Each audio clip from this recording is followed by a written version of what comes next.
Elle venait tout juste de finir son mois de convalescence post-accouchement quand elle a aperçu une autre femme installée côté passager dans la voiture de son mari. Elle s'est avancée direct et a ordonné à cette secrétaire sans gêne de descendre. Mais la secrétaire lui a répondu avec un sourire mielleux, prétextant qu'il était dangereux de s'asseoir à l'avant avec un bébé dans les bras. La manipulatrice pensait que la femme du PDG n'était qu'une simple femme au foyer, avec le PDG dans les parages. Elle s'est enhardie et a tendu la main pour fermer la portière. Sauf qu'elle ignorait que cette épouse était en réalité une puissante héritière de la capitale. Quelqu'un qu'elle ne pouvait absolument pas se permettre de contrarier. L'entreprise du mari ne devait son succès qu'au soutien discret de sa femme. Face à une femme aussi calculatrice, l'épouse n'a pas cédé d'un centimètre. Elle lui a ordonné de descendre. Immédiatement. C'est là que le mari est revenu de son coup de fil et a essayé d'arranger les choses. Il a dit que la secrétaire descendrait au prochain arrêt et a demandé à sa femme de s'installer à l'arrière. Mais l'épouse n'a pas bougé. Au contraire, elle s'est montrée encore plus ferme et a réordonné à la secrétaire de sortir. Finalement, sous le regard de tout le monde, la manipulatrice n'a eu d'autre choix que de descendre. Penaude. À peine dehors, l'épouse lui a arraché le collier qu'elle portait au cou. La secrétaire a tenté d'expliquer que le PDG le lui avait prêté pour un gala ce soir-là. Mais l'épouse a déclaré avec autorité qu'elle ne prêtait jamais ses bijoux. Sur ces mots, elle s'est installée côté passager sans rien ajouter, laissant la manipulatrice se débrouiller pour rentrer. Elle a remonté la vitre et dit à son mari de démarrer. Une fois rentrée, elle a balancé le collier directement dans la gamelle du chien. Son mari s'est empressé d'expliquer qu'il n'avait prêté le collier que parce qu'elle ne le portait plus depuis longtemps. Il a même juré n'avoir aucun sentiment déplacé envers sa secrétaire. Amadoué par ses belles paroles, l'épouse l'a cru pour l'instant. Mais dès le lendemain, le mari a oublié sa promesse en voyant la manipulatrice arriver au bureau en boitant. Il lui a même offert son propre fauteuil de PDG. En apprenant qu'elle s'était foulé la cheville en rentrant à pied la veille, il a affiché un air coupable. Puis la manipulatrice a remarqué le vin réservé pour les 100 jours du bébé sur le bureau. Elle a prétendu que c'était son anniversaire et a dit vouloir acheter quelques bouteilles. Sans réfléchir, le mari lui a donné le vin que sa femme avait mis 6 mois à réserver. Pendant ce temps, l'épouse qui s'occupait du bébé à la maison a reçu un appel de son assistante. L'assistante l'a poussée à aller voir immédiatement les réseaux sociaux de la manipulatrice. Quand elle a vu la photo de son mari en train de boire avec cette femme, elle est entrée dans une colère noire. Elle a interpellé la manipulatrice directement dans le groupe de discussion de l'entreprise, demandant pourquoi elle buvait le vin de célébration de son enfant pour son soi-disant anniversaire. Dès l'envoi du message, le groupe a explosé.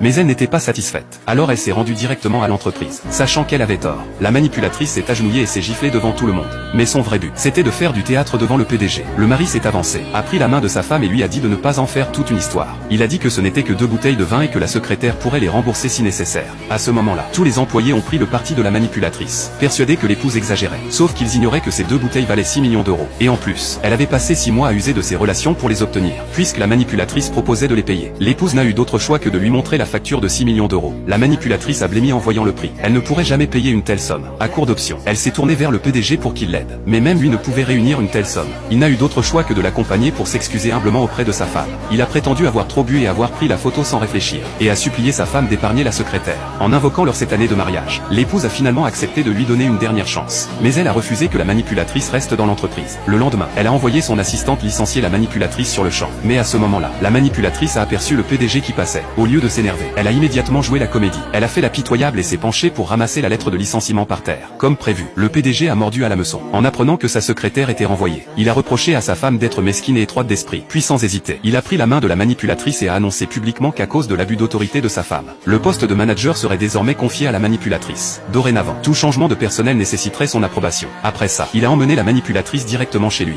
Dès leur entrée, il a renversé le repas que sa femme mangeait et lui a crié dessus, craignant que l'enfant soit effrayé. L'épouse a rapidement demandé à la nounou d'emmener le bébé à l'étage. Elle n'aurait jamais imaginé qu'en 7 ans de mariage, son mari oserait la traiter ainsi pour la première fois, et il avait même ramené sa maîtresse devant elle. Pourtant, même là, le mari refusait d'admettre ses sentiments pour la manipulatrice. Il a demandé avec arrogance à sa femme pourquoi elle ne pouvait pas tolérer la secrétaire. Saisissant sa chance, la manipulatrice a fait semblant d'être bouleversée et a pris le bras du PDG. Elle a dit que tout était de sa faute et a tenté de l'emmener. Ça a complètement déclenché l'instinct protecteur du mari. Il a averti sa femme sur place que si elle maltraitait encore la secrétaire, il divorcerait, et a déclaré qu'il déménageait immédiatement pour se séparer d'elle. Dans les jours suivants, la manipulatrice n'arrêtait pas de poster des photos avec le PDG pour se pavaner. En voyant tout ça, l'épouse a décidé qu'elle en avait assez. Elle a décidé de reprendre immédiatement son identité d'influente héritière de la capitale. Elle a ordonné le retrait de toutes les ressources et relations qui soutenaient l'entreprise de son mari. Puis elle a signé les documents de désinvestissement, ce qui signifiait que son entreprise ferait complètement faillite dans les 12 heures. En parallèle, elle a fait préparer les papiers de divorce par son équipe. Elle a décidé de finaliser le divorce après la fête des 100 jours du bébé. Le jour de la fête, célébrités et élite étaient au rendez-vous. Inattendu, le mari a eu le culot d'amener la secrétaire. Ils étaient suivis par les parents de la manipulatrice, venus de la campagne.